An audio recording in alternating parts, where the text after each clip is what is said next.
Welcome to Moments with Marianne. I'm so delighted we're spending this time here today. We have a very empowering show coming right up. Our first guest is Pam Jenoff, and she's here today to share with us her new novel, The-Losti-girls-of-Paris. Now, Pam is the author of several novels, and her most recent, of course, is The Lost Girls of Paris and The Orphan's Tale, both instant New York Times bestsellers. Pam has received wide acclaim, earning her a nomination for the Quill Awards and becoming an international bestseller. So let's welcome to the show, Pam Jenoff. Thanks so much for having me.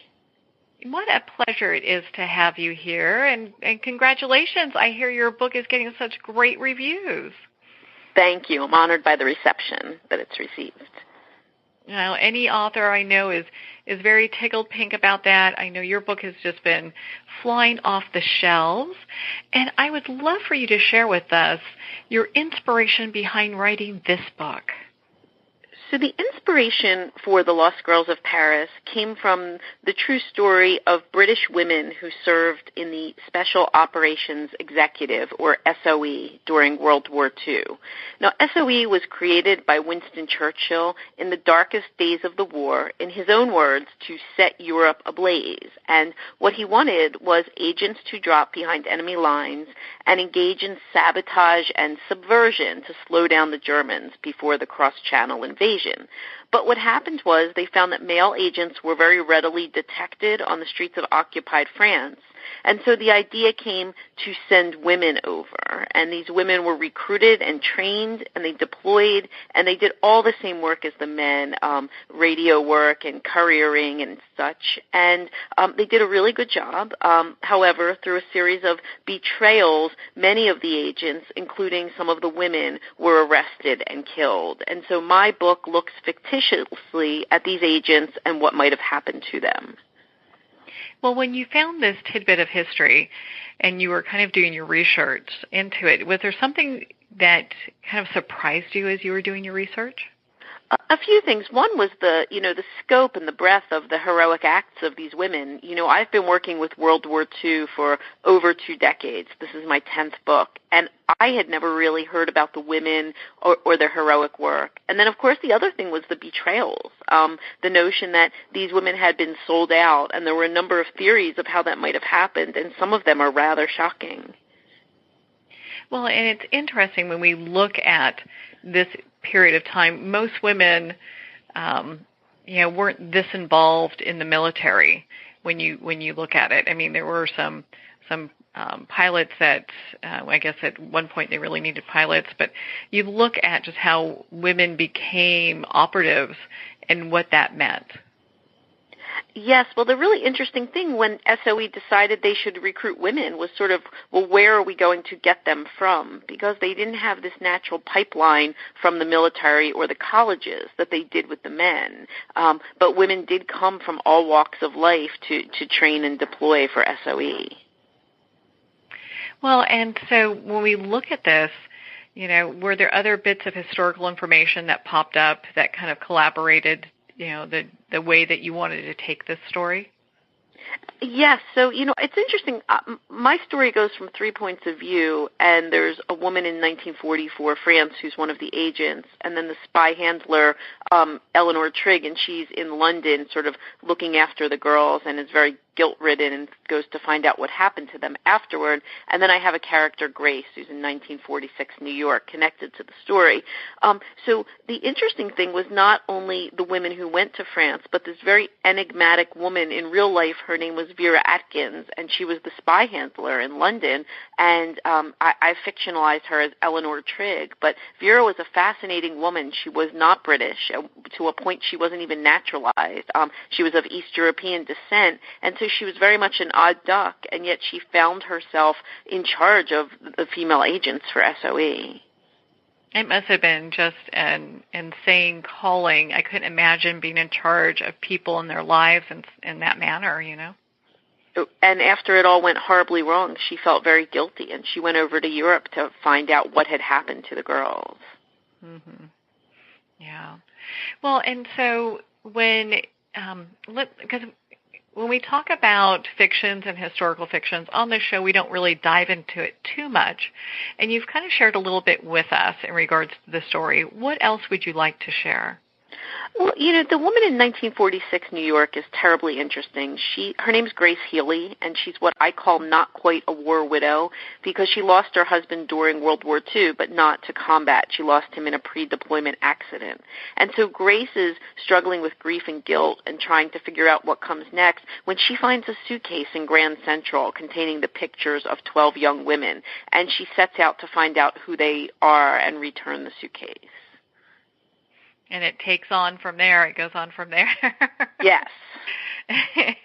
Well, you have a way of weaving a tale that makes people just kind of dive into the book. And again, we don't want to give too much away.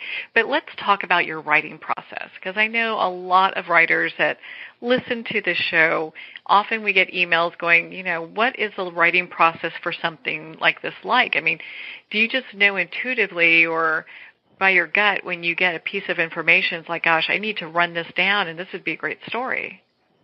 Well, for me, the thing when I go looking for a story that shows promise is if it's sort of, my breath catches when I read the story. And I figure if I'm that taken by it, hopefully my readers will be too. So, of course, for historical fiction, there's really two pieces of the process. One is the research piece of it. And so I'm what I would call a contemporaneous researcher, which means I only need so much to start, and then I can research as I go, which is very useful.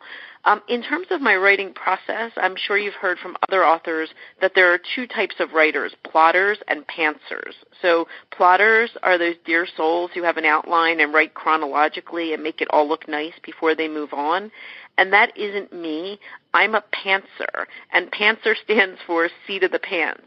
And that means that when I get an idea to write, I just start and I go blah, and all the words come out at the same time in random order. And then I have to make it look like a book, which is just a terrible editing process. It's a lot of work and involved in something like that, and especially when you look at just getting a book together and making sure that you keep a storyline that's really intriguing, because that can be a little difficult. Yes. So for this book, when I chose the three narrator, structure, I have three different women telling their story. A big challenge was how to interweave those three stories, which span multiple years and multiple continents and everything. And so for me, it's that braiding together of the stories and making sure you're dropping just the right amount of information in just the right sequence to keep the reader going forward. Is there any point where you get additional information, you're like, okay, I can't find a fit for this that would work within the storyline?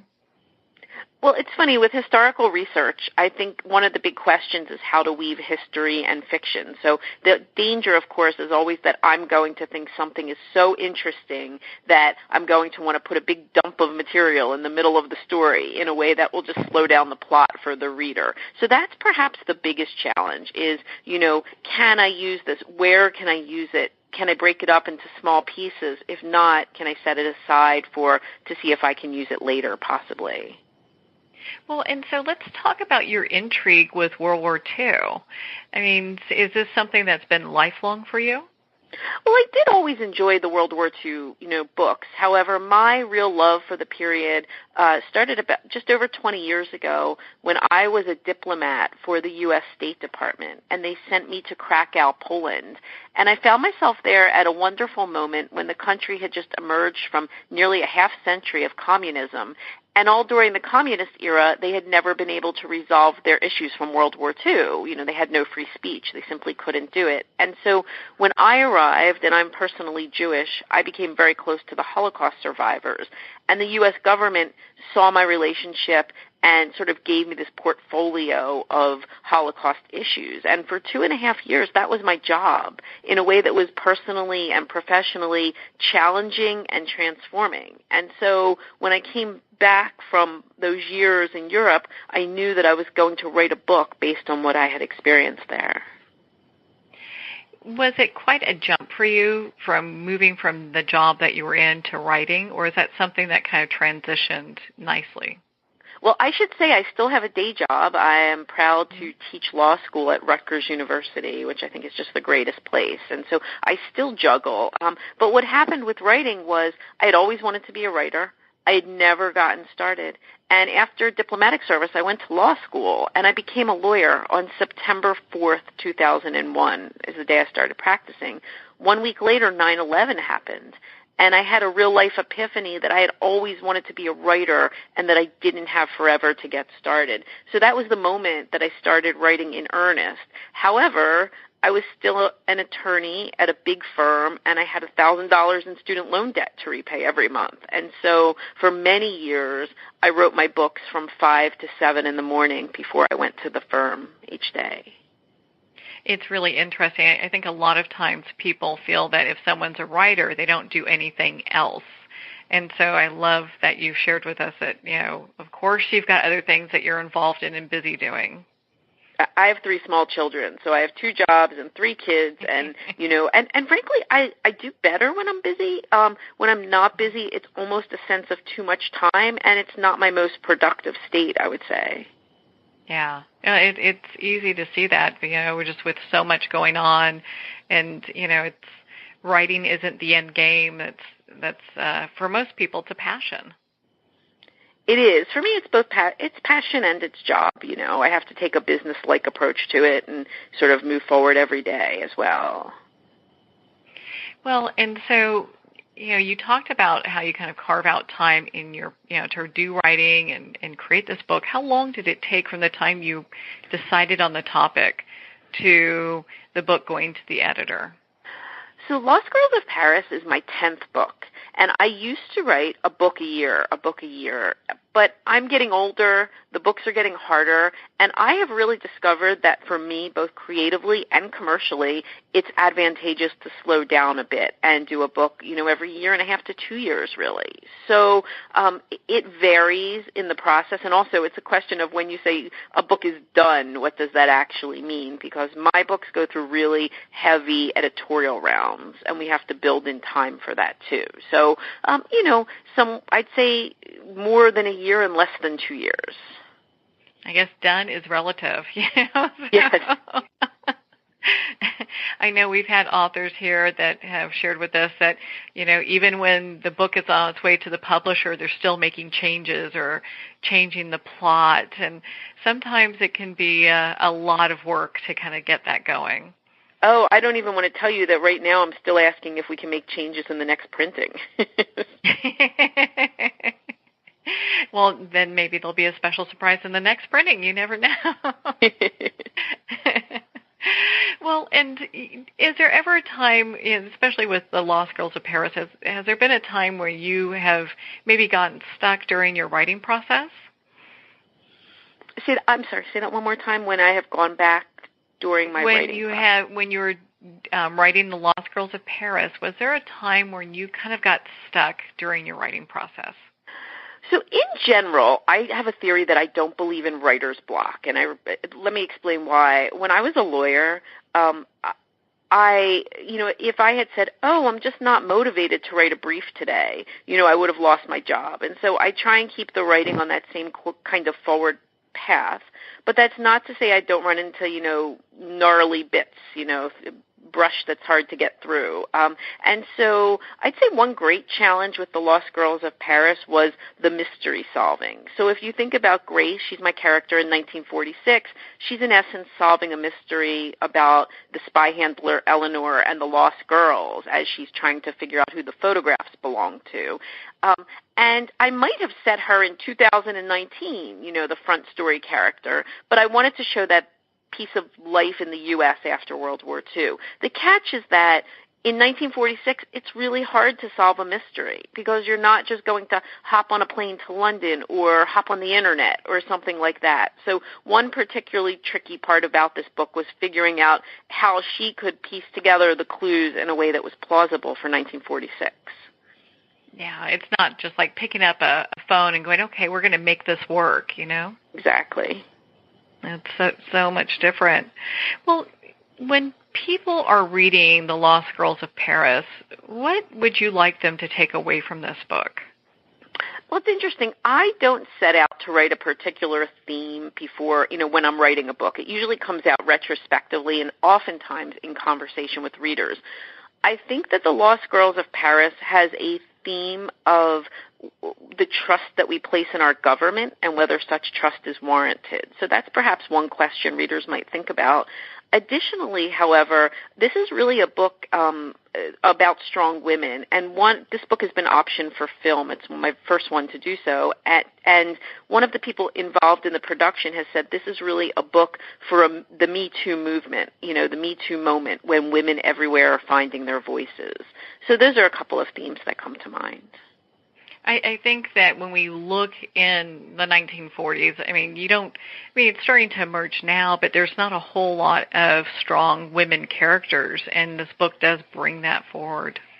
Well, it's interesting. I think we're going through a renaissance of World War II novels right now, and many of them are written by women and feature female characters now. And for me, the appeal is that if you think about through normal history, a woman would have been on a very set path, but through war or other catastrophe, she's thrown off that path and sort of tested and challenged in ways that she couldn't have imagined. And the joy for me is in seeing how those characters respond. How they all come together. Do you find that when you're writing that the characters kind of take a life of their own? It's funny. Sometimes, yes. I've had characters pop up and say, it's my turn in the next book, when I didn't even know there was going to be a next book. And other times I joke, and although it's true, I was once so preoccupied by a character that I tripped over the toilet. And, we all know that's not in the middle of the room. So characters certainly take on a life of their own at times, but there's also times that I can sort of compartmentalize and put that aside until the next day. And kind of, be able to move from there. So, well, gosh, you've got so many great books, and this is just a perfect, especially with this kind of weather, what a perfect book to read and just kind of stay home and snuggle in and read this. Where can our listeners connect with you and learn more about your other books and be part of your community? So let me say that I consider one of the great gifts of the Internet age is the ability for readers and writers to connect and have conversations on a sustained kind of meaningful basis. So I always invite readers to find me either I have a Facebook author page or on Twitter or email or my website, www.pamjenoff.com, or wherever they're hanging out online so that we can continue the conversation. Yeah, and it's definitely a fun conversation to be a part of. Pam, thank you so much for taking the time to be on the show with us here today. Thanks so much for having me. Well, it's been such an honor to spend this time with you, Pam, and of course to talk about your new novel, The Lost Girls of Paris. Again, The Lost Girls of Paris are available at Amazon, Barnes & Noble, and all indie bookstores. If you'd like to connect with Pam, you can at her website, pamjenoff.com, and we'll have the link below. Well, we're going to pause here for a quick break. You've been listening to Moments with Marianne, and we'll be right back after these messages.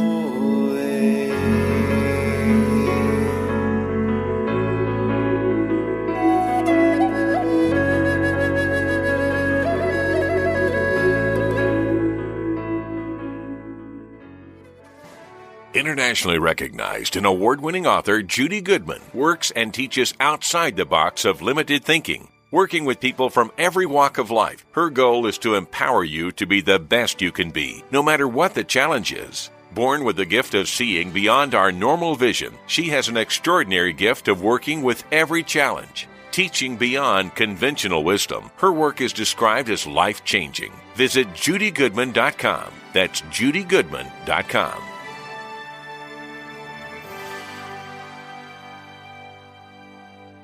There comes a moment when you realize you're somewhere special, when you discover that each beautiful creature that you see has been rescued from a life of absolute horror and brought to this incredibly free place. Here's where their lives were forever changed and where yours will as well. Discover over 500 tigers, bears, and lions at the brand new visitor center at the Wild Animal Sanctuary just outside Denver. For more information, visit wildanimalsanctuary.org. Discover true freedom at the Wild Animal Sanctuary. Have you ever had the sense that your thoughts might actually be doing something? Ancient secrets of manifesting have been masterfully revealed in the award-winning book Manifesting 123 by Ken Elliott. For the first time, the author's experiences and stories in this book describe exactly how your thoughts can create anything. You've been doing this all your life, but it's never been fully explained for you until now. Visit manifesting123.com for more information today. Manifesting123.com. There are nearly 2 million Americans living with amputation. Many live right here in San Antonio. Becoming an amputee can be scary, frustrating, isolating, but there's no reason to feel alone. The San Antonio Amputee Foundation is here to help support you and guide you toward resources such as home and car modifications and even prosthetic limbs. For more information or to make a donation, visit saamputee.org. We'll help you live a full, active life, one step at a time. San Antonio Amputee Foundation, healing limbs, hearts, and souls.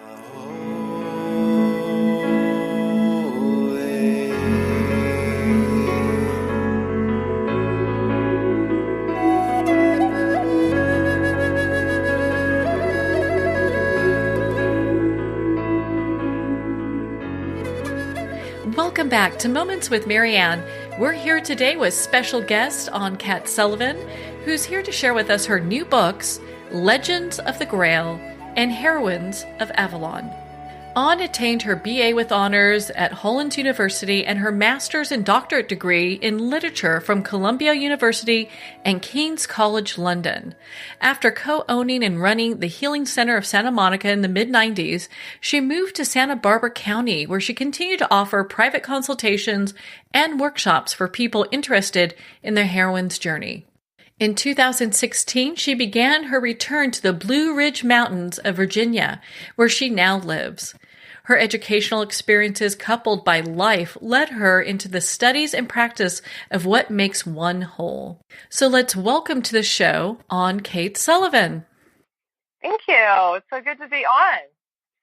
What a pleasure it is to have you here. And you've got to be real excited because your books are getting such great reviews.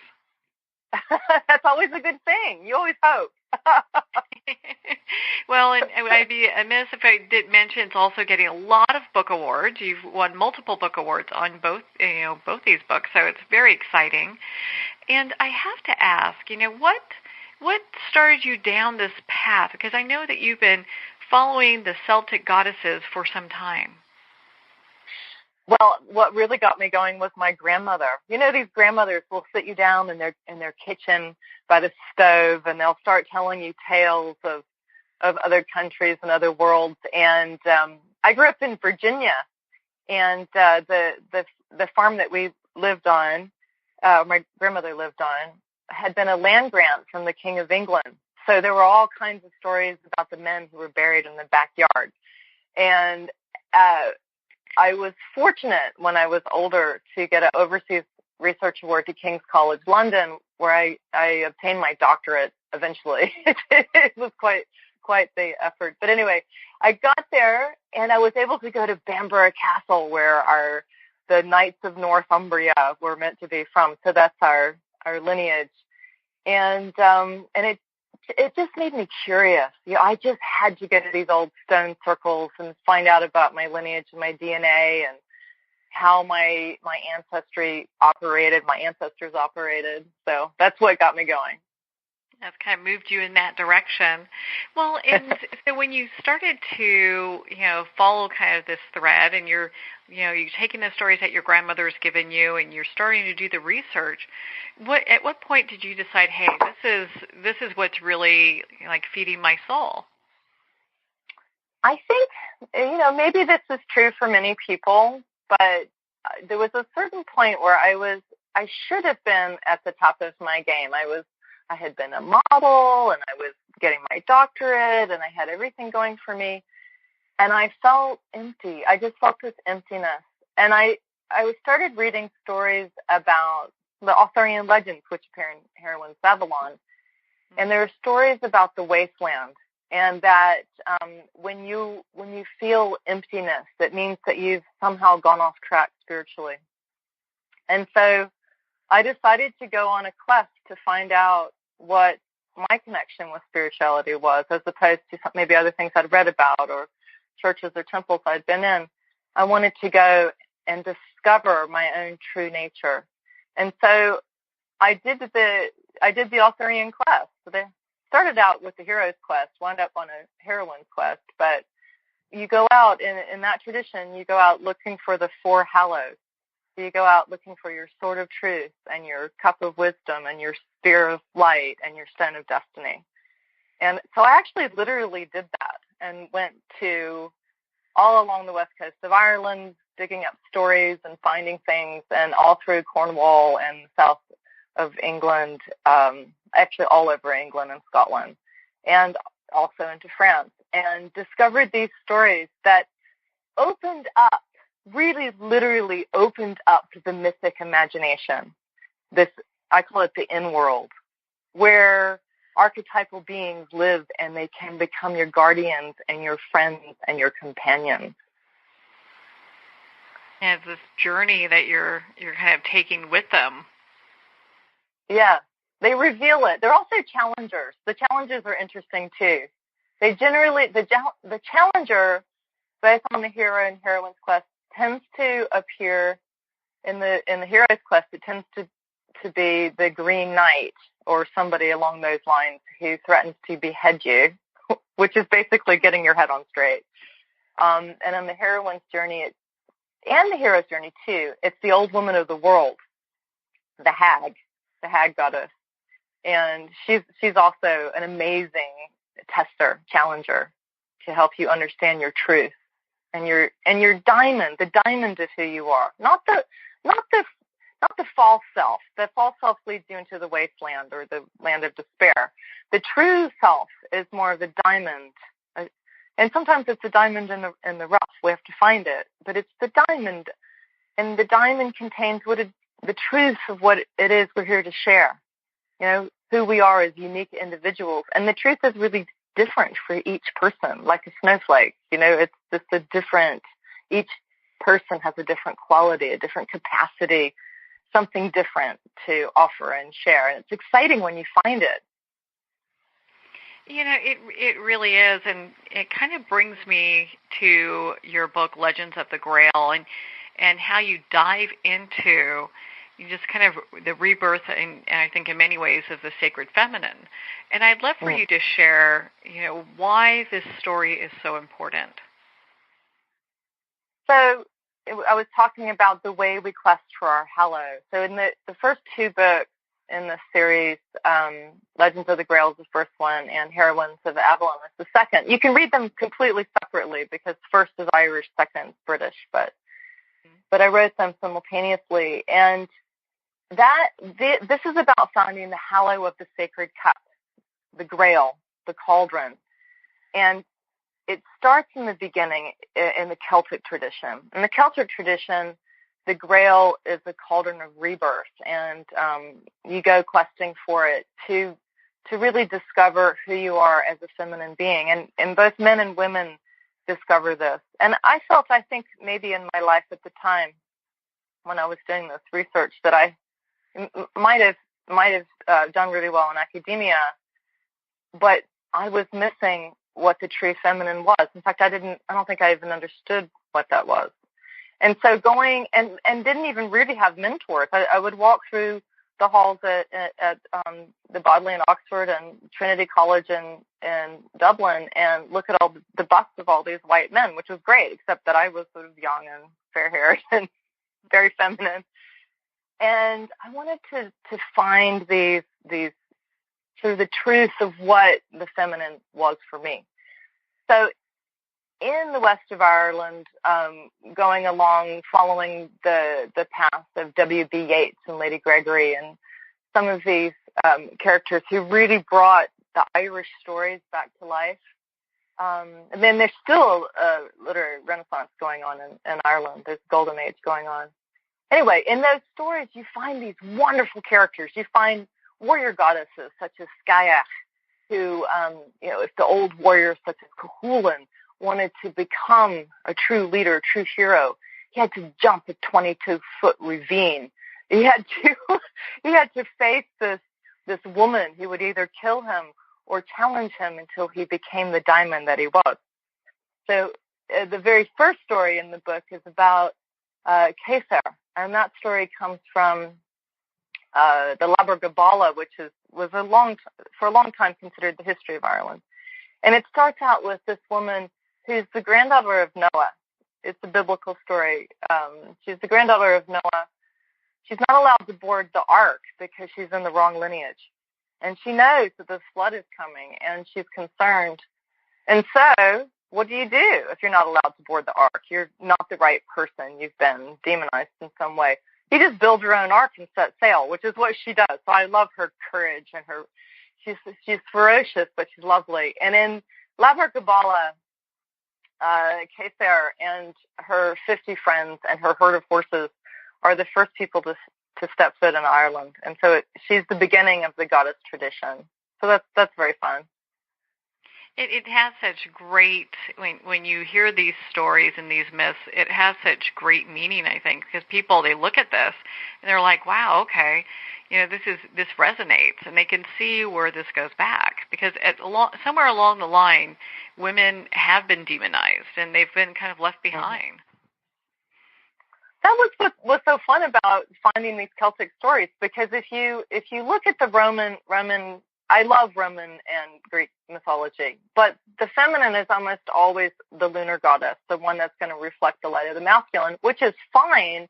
But in Celtic mythology, you find the solar goddesses, and they don't really need to reflect anybody because they have their own light, they have their own brilliancy, and Skye is going to be in battle with the men, and so is the Morrigan.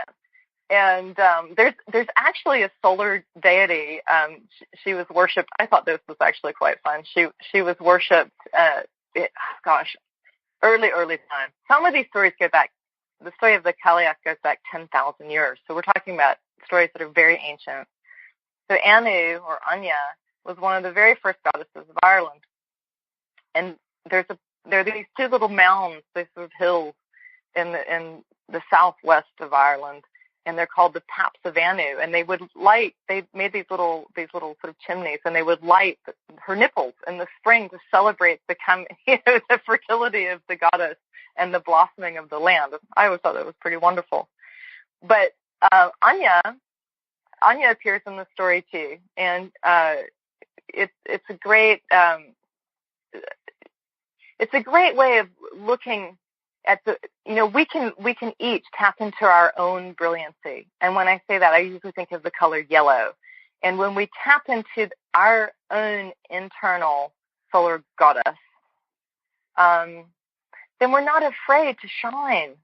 Anya's not afraid to shine. She's not afraid to share her brilliancy. She's not afraid that people might demonize her or tell her that she's less than, because she knows it's not true. So she has a way of burning off untruth. And so she's another wonderful companion on the quest. Well, it's interesting when we look back at all of this, at the mythology. I mean, one thing that comes up over and over and over again is when people talk about the Grail. And, so I'd love for you to share with us, because I have a feeling I know what your answer is going to be here, but I would love for you to share with us, what is the Grail and why has it been sought after for so long? Well, what's really wonderful about the Grail is it's many things. The Grail is many things. When I first encountered the Grail, I was in Glastonbury, and I had an encounter in meditation with the feminine face of God. And it was surprising for me and wonderful, and was really something I sought. And so at the time, I was looking at Mary Magdalene and Mother Mary as the Grail. And as my research took me further, I realized the Grail in the Arthurian tradition is the lost feminine. So at that particular point in time, for in 5th century, the feminine is now being demonized. She's being lost. The land's going into despair. And so they ride out to find the cup, the Grail. And in some legends, it's the cup of Christ. It's the cup of rejuvenation. But in all stories, the cup represents wholeness. If you think about the top of the cup, it's circular.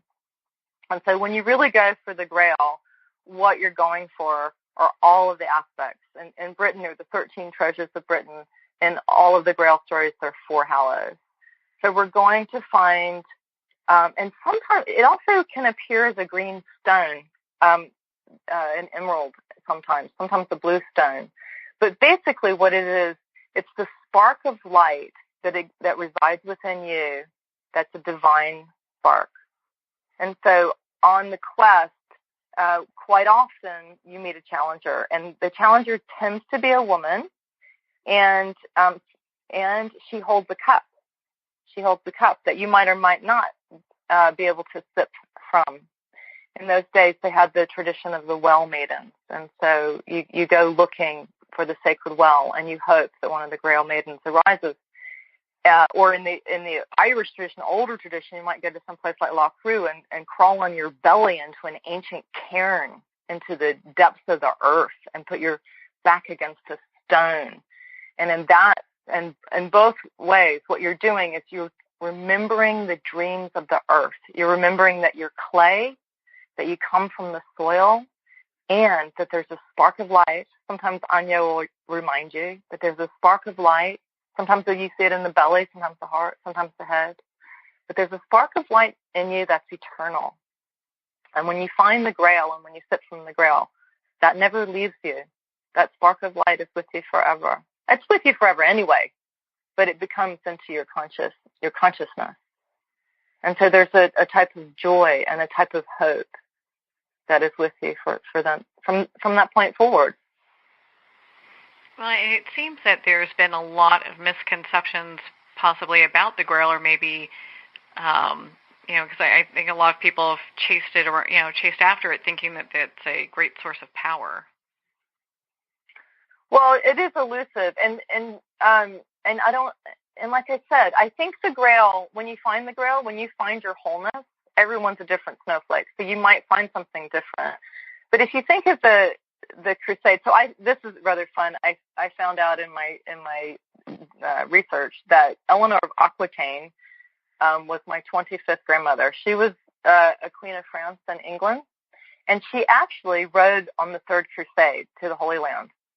And they would ride on the Crusades because there were objects of power, and the Knights Templar did know about these objects of power. And, there are all kinds of stories about the banking system and how it was developed and all of these things that come from these sacred objects. But if for a moment what you do, and I think searching for these hallows, these sacred objects is important, but what's really underneath all the stories, whether you're following Joseph of Arimathea and his sacred cup with the blood of Christ, or you're following the Caldron of Rebirth in the old ancient cairns of Ireland, what you always seek is that, if you think about it for a minute, most people suffer. Most of life, the ego, the story of the ego, the story of human drama is that of suffering. And so when you go for the Grail, usually it's because you suffer so much you can't stand it anymore. Or the world seems so completely broken. I mean, we could look around right now. The environment's falling apart. Oh no, it's the end of the world. So you have that feeling, and at that point, you quest, because when you make friends with the guardians of the land restores. And so, in some way, we could even say collectively now, we're out of touch with that. We're out of touch with, how powerful is it to actually take a moment and go and stand just with your toes in the ocean, or just to spend a moment by a tree, or just to go sit by a sacred well and just breathe with it, and just acknowledge the power of the present moment and the many potentials and gifts that live here. And because at that point we know whatever crisis we find ourselves in, there's a solution. But we need guardians. We need silence. We need a moment with Marianne to just create with what wants to come forward. So many of the ancient traditions, we're not going towards the end of the world now. We're going towards the golden age. We're going to the age where Camelot arises, where Arthur comes out of the ground, and we establish some sort of unity. But you can't do it without the feminine. The feminine has to come forward. You can have 150 knights around the round table, but you need the goddess of sovereignty to come. Do you know the stories of the goddess of sovereignty? No, I would love for you to share that with our listeners. Okay, so in the Arthurian tradition, there's and actually even older, back to the stories of I have some of these in Legends of the Grail and Heroines of Avalon. But in the very beginning, there were these creator goddesses. And Heroines of Avalon, we have Erenrud, who sings with the stars, and her songs with the stars help all the flowers blossom and the trees fruit. And so when a knight comes in, or a man, a man comes in, a hero comes in, his impulse might be to try to dominate one of these beautiful beings. And if so, what she does is she disappears. When she reappears, she might show up as an ugly hag with warts and pustules and so forth. But the thing is, in that tradition, you cannot be king unless the goddess of the land, the queen of sovereignty, Queen Maeve in some traditions, deems it so. So let's say in the story of Gawain, he has to kiss the ugly hag because he has to embrace his own ugliness, and he has to learn not to dominate. And once he does that, she becomes the beautiful queen, and she allows him to rule. And so there are lots of stories here about the importance of the masculine, and this isn't just men, this is our masculine energy, being in harmony and balance with the earth. And that only when we find this magical cupbearer, this magical Grail maiden who also lives inside of all of us, can the masculine and feminine energies within us stand, and can we and that way we emerge as whole creative beings. So in some of the stories, a man gone is, and if you think of his name for a minute, a man gone comes and he rapes the Grail maiden. And so they disappear from the earth. And when they disappear from the earth, you get the wasteland of the Logres. Everything goes into despair. There's too much rain one place. It's burning someplace else. The weather's crazy. It sounds familiar.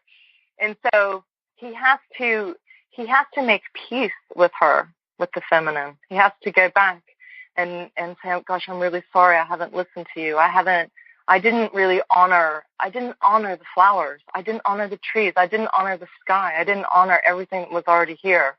Please forgive me and let me dance with you. And so again, it's the story of equality, the male, female dancing together. And so life flourishes. There are all sorts of, in my book, it's a series of tales, but there are also ways, there are practices and so forth that you can do in the book so that you can start to enter into this in-world, enter the mythic imagination, which can keep you alive in the darkest of times, Oh, yeah. Well, and I love it because it does give a lot of inspiration, and I feel it's very empowering for women, because how often do we go through, life and we just don't have those empowering stories or legends of women as your books do? Each one is very empowered. They're actually so fun. Just starting from the very beginning, with Kesar building her own ark, and Anya shining her own light, and Skaya empowering the warriors. There's also, I was talking about the goddess of sovereignty, and the oldest version of her is she's known as the Kaliach, and it's said that you're very fortunate if you ever get to meet the Kaliach, but she's very she's considered dangerous. So she's the hag, and she's got the warts, and she's got all of this. And so each year, Bridget, the maiden, the goddess of springtime, the one who bears the flame of life, goes in search of the Kaliach, who's the queen of winter. And They're always in a dance. And one thing that I love about both of them is that they really honor each other.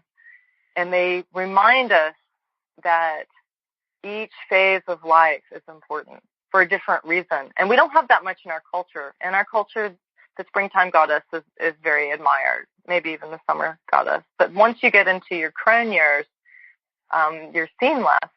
And in these old stories, the Celtic tradition, you realize that these wise women, these old women, are very important, that the civilization does not survive without their stories, without their impulse, without their understanding of the process of life and death and rebirth, and the internal spark that we always carry. So the Cailleach acts as an ongoing midwife. So I actually did go to Loughru in Ireland and crawl into her cairn and have an experience in February of what it's like to sit inside this ancient. They say it's a tomb, but it doesn't feel like a tomb at all to me. It felt like a womb, a womb where you would go to remember the goddess.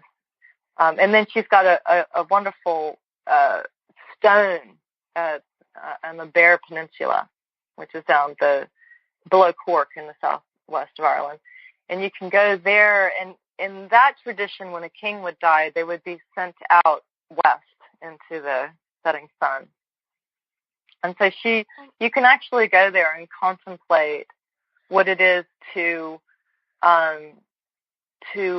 sail into the other world, which might be, maybe you're ill and you actually are going to set sail into your next, whatever happens for you next, and get a glimpse of that. Or it might just be that you want to just sail off and just talk to these ancestors that you really love, that you miss. I mean, my father died not too long ago, and I feel like I can sail into the West and just spend the time to have a loving communion with him and come back.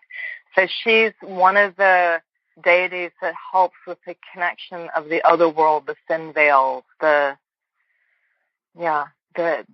places you can go. In the first book, there's a lot about a place called, there's the one that's well known as Tirnanog, the land under the waves.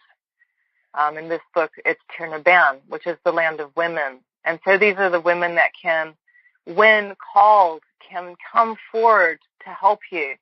And it's they usually called upon when there's a challenge. We have all kinds of challenges in our lives. And so each one responds differently to what, the challenge might just be, gosh, I'm really discovering who I am, and I'm starting to find my voice and come forward, and I need the strength to be able to speak my dreams, it's ongoing. But they can be wonderful friends. When you were doing your research for this book, was there something, for your two books, was there a piece of mythology that really stuck out for you? Oh, gosh. All of the stories are so important. I think one of the things that really struck me most recently, and this was actually after the books were finished, but I'm working on the third book right now, which is Kings and Heroes, so I'm doing the masculine side. But last September, I went to Wales again, and I was tracking an old goddess who's actually in Heroines of Avalon, and other tales. And her name is Ellen. She's known as Ellen of the Wild Ways, and she's the antlered goddess. And she was very demonized, but she's actually incredibly sensitive. She's a goddess of nature, and she's very attuned to the way in which the forest lives and the animals move in the forest. And so I went questing for her, and found an old Roman road that follows her tracks. And following this road, I realized how connected all these stories are. Even though the story of the Cailleach might have existed 10,000 years ago, there's actually a line that runs through Britain. They call it a ley line or dragon line. most of the stories, most of the stopping places on this quest, on this sort of pilgrimage to find these aspects of the feminine, are on this one dragon line. There are a few different lines, but there's this particular one that's very strong.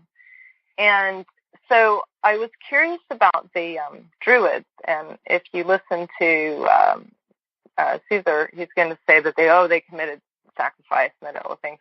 There's not like one sacrifice that they've actually ever found that a Druid committed. So I went back to this place. It's called Anglesey. It's an island that was originally called Mona.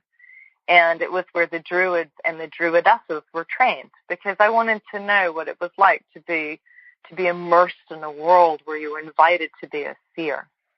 And first, so I went, and there's some different centers and so forth you can go to, and you can also travel into these cairns, these amazing cairns, a cairn is a earthen covered stone circle. It's like Stonehenge, but has a top on it. And so you go in, and you realize that the mystic imagination might be spiral, so you might be able to wind up anywhere. But there's also a thread, a story that goes all the way through. And when you find that thread, it's like a golden thread that opens up within you, and it carries you forward. So Ellen is one of my very favorites. I love all of them, but I love her in particular because of her ability to traverse not only life but death. She's another one that's a walk. She's known as a walker between the worlds. She can be here, she can fully show up, she can disappear. And then she can walk through, the land under the wave, or the land through the mountain, or the land through the sky. And we realize in following somebody like that we can choose in any moment to live in a world that seems dead, that is just, functioning biologically and really has no life in it, or we can walk down a path, and instead of seeing a tree or a bird, we see, it's an oak tree, and the Druids would open a doorway in this oak tree, and they would follow this bird into the other world that might lead them to Merlin or to Ellen or to any of these other magical beings. And at any moment, we can choose to live in an enchanted world. And that's, I think, very empowering when people are looking, to kind of rediscover some just of the ancient past that we have, and because there's so much wisdom that comes from that, Absolutely.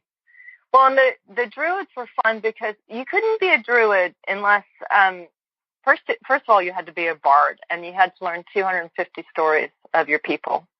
It wasn't written down much except for the old Ogham, which it's old writing that's usually on sticks, sometimes on stones. But they were oral storytellers, and so they realized that if you think back then too, there was not much heat, not much electricity. You had to get through these long winters, and the bard had to keep the history and the story of their people alive. They had to keep hope alive. So they had to learn 250 myths in order to be considered a bard. And then at that point, once they understood the mythology, the archetypal realities that are around us, once they understood the challengers and the goddess of sovereignty, once they understood all these characters, then they could start to open up their inner sight. And they were called ovates. And so the ovates were the ones that would crawl into the cairns, and they would listen to the dreams of the earth, and they would emerge at different times with the stories that would keep their people going. They were the seers. And then after about 20 years of that, you might, if you really had tapped into your true nature, you might be considered a Druid. So you would compare them to maybe the Brahmin priests in India, or a really well-trained rabbi, or someone who had really spent an enormous amount of time, maybe a hermit in a cave too, spent an enormous amount of time listening and understanding not only this world and how beautiful this world is, but opening up to the many, many, many dimensions. And so they've loosened themselves up enough to be fully aware, which is quite exciting. And it's something we can all do this. It's not something that's only one person can go do. It's open to anyone who has that calling. And like I said, if someone has a sense of despair, or upset, or loneliness, or emptiness, or end of the world, or all of these stories that we hear all the time, it's actually an invitation to go deeper and to remember the stories that keep us alive.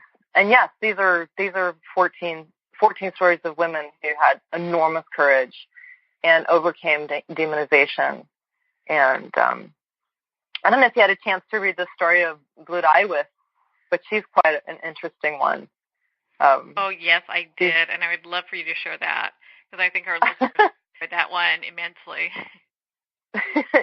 She's a character because she's very well known in Welsh mythology as an adulteress and murderer. And I became curious because usually when someone's that demonized, there's a reason why. There's a moral tale that someone wants to. So you have to dig out. A lot of these stories I had to dig. It was wonderful that the priests and the monks wrote them down, but I had to dig out the real stories to find out who they were behind the agenda. So in her case, she's traditionally left in the forest to cry hoo throughout all time. And I didn't think that seemed particularly fair. So again, going back to Wales, had the sense that when you enter the forest, when you look at Blue Iwith, she's a flower. She begins life, conscious life, as a flower. And there's the story, it's the story before of Erenrud, the goddess who sings with the stars. And she's tricked by her brother lover and by a magician into giving birth to 2 children. And she's furious, absolutely, completely furious, and she curses her son. And one of the curses is that not only will he not have arms, but he has physical arms, but he won't have a weapon. He will never be able to marry a woman. And so at a certain point, this is becoming quite uncomfortable for Lu, who's an ancient god of light. He's the light side of the twins that she bears. Anyway, so his father, Gwydion, decides that he and Nathonwy need to develop a woman out of magic, which is okay. She's not a woman, really. She's a flower. And so Erenrud comes and she understands what's going on, and together they do make this enchanted flower into this woman. And for a long time, Lu just loves her. And but after 7 years, there's always the 7 years. After the 7 years, he feels that he needs to find out who he is as a warrior, and he needs to find his weapon, and he needs to discover who he is as a man. And so he leaves Blue Iwith. And if you think for a moment, you leave a flower in a field, the bees are going to come. This is just what's going to happen next. The bees are going to come, and things are going to sniff this flower because she's really lovely. And so Grumpel comes, and he takes her, and she doesn't really resist. She actually kind of likes this idea. And so now there's a problem because part of the enchantment was that if she was ever unfaithful to Lu, that she would turn into an owl. And so Blue Iwith runs, and as she's running, her feet turn into talons, and then she's flying through the air, and she realizes she's made a terrible mistake. And so she flies to Erenrud, who she feels will understand. And Erenrud does. She gives her another chance. But it happens again. And then the third time, Erenrud says, you're really going to have to make your decision about what you want, why you're here. And do you want to choose again? And so I'm not going to give away the story. You have to read it. You have to read what Blue Daiwa decides to do. But I'll give you a little hint. A little hint. We don't want to give it all away. I'll give you a little hint in that she decides on a path of freedom so that she can find out who she is as her own deity, as her own person. Mm-hmm. Yeah. And if you think about it, a lot of us get tied up in these stories, betrayal and all that. And she gives us a way of understanding maybe why we made the choices that we have, and then how we can honor ourselves again and move back into full integrity with ourselves. Yeah. Because it's interesting. That is a journey for sure. It is a journey. It's a huge journey, and something that we're faced with all the time. And I think that's what's so wonderful about these very earthy. The goddesses of sovereignty are very earthy. They're not perfect. They're not transcendent. They all make mistakes and they all have challenges, and yet they have this strength that's fantastic. Yeah. Well, and so on that note, excuse me, what are some of the things you want the readers to take away from your book?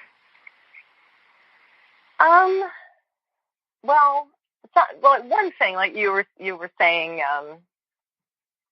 one thing I want people to know, and this is kind of fun, is that in the legends of the Grail, the first woman to open the door to Saros, or the first person to achieve the Holy Grail, was a woman. Her name was Dindrana.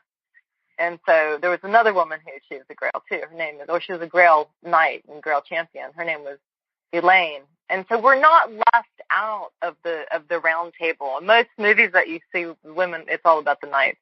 So there are the ladies of the table they're absolutely important. In fact, without Dindrana, nobody gets the Grail. So or they don't get to Saros. But so what I would love for people to take away with these books is really, I guess, that there's a spark of light within each one of us. And if we quest, which we can do in our own living room meditation, or we can actually go out on an adventure through Wales or someplace. But if we quest, we can really find the jewels and the diamonds, the hallows that are actually our true self, our true nature. And the worn out cloak of the false self can fall away. And we can, if we really give it a little bit of attention, a little bit of awareness, we can really discover our own, who we are, as each one of us can discover who we are as the Grail, as the diamond, as the emerald, as the blue stone, or whatever. It could be anything. You don't know what's going to be there when the cloak falls away. Mm-hmm. Well, and how important is that, That is just like such an important piece. I actually can't think of much else that's important. That's more important. If we're here on Earth to grow in terms of consciousness, the hero or heroine's quest is probably the most important quest. The stories of King Arthur are the oldest and most told stories in Western civilization. So all those archetypes are very much in our Western minds. So we know them. When we start to tap into them, we're aware of them and we know them. And, one of the first things to do is just to see who we identify with. Like I enjoy Ellen because she's a quester, But who do we identify with the most? And in that, with that identification, what are we working out? And what's the jewel as we discover the wisdom behind the tale? Do we discover the green jewel of the heart, or do we discover the yellow jewel of our brilliancy, our own intelligence? What are we going to discover on our quest? Will we return with a cup or a sword or a spear or a stone? And it makes life really fun. Yeah, it really lets people kind of dive deeper into the whole discussion, not just about themselves, but also the divine feminine, and for men, bringing more feminine into their life as well, because you have to have that balance. Well, it's interesting working on heroes, and I'm working on Kings and Heroes right now. And it was easier for me to write the feminine stories than the masculine. It took me a while to really drop into the more masculine archetypes. But I can see as I'm working it, the Fisher King was the archetype that helped me enter. And I can see as I work with these different archetypes, how important it is to have a whole team. Like we need the knights and the ladies, at the right round table for completely different reasons. But if one of them's missing, it's we're just not right. We know something's wrong. We have to go searching for it. We need the strength. We need our strength. But we also need our compassion. We need our kindness. But we also need to know what the truth is. And we need to be able to defend ourselves, but then we also need to be able to give a helping hand. And so each story helps us understand when we, at what point do we choose to do the right thing. And my kids I have to say my kids really appreciate it because they go, oh yes, I remembered the tale of Elaine, and she was in the boiling pool for 5 years waiting for Lancelot to come, but somehow she managed to get through the 5 years in the boiling pool, and she became the knight. So, and they'll say, I feel like I'm in the boiling pool, but I know I'll be okay. I think we can all relate to that. Exactly. Because sometimes it's like, wow, I think we all kind of find ourselves in that boiling pool one time or another, So to be able to absolutely, kind of work through that. Well, or the day when you have to go into the cave by yourself in the darkness and face the dragon. It's just got to happen today. We all got to face our own dragons, that's for sure. Oh my goodness. Well, and so Anne, where can people connect with you and be part of your community and learn more about your books? Well, my books are available most places. You can get them on Amazon, Barnes & Noble. You can go onto my website, ayn-cates-sullivan.com. My first name is AYN, ayn-cates-sullivan.com. And you can find the books there. I sometimes take people on tours, and I work with a variety of writers and sometimes help people with their own personal quests. So we do, just sometimes on Skype, we help people choose their colors or go on their personal quest. So I do things like that. So they can be found, some of those things can be found on my website and on my events page if you look it up. So it's always fun to have more people join the roundtable. And be able to be part of that discussion. Well, and, thank you so much for taking the time to be on the show with us here today. Thank you so much for having me. Well, thank you, Ann. It's been such a pleasure to spend this time with you and, of course, to talk about your two books, Legends of the Grail and Heroines of Avalon. Again, if you'd like to connect with Ann, you can at her website, ayn-cates-sullivan.com, and we'll have the link below. Well, we're at the end of our time today. I would like to thank everyone for tuning in. You're listening to Moments with Marianne. And remember, make every moment count.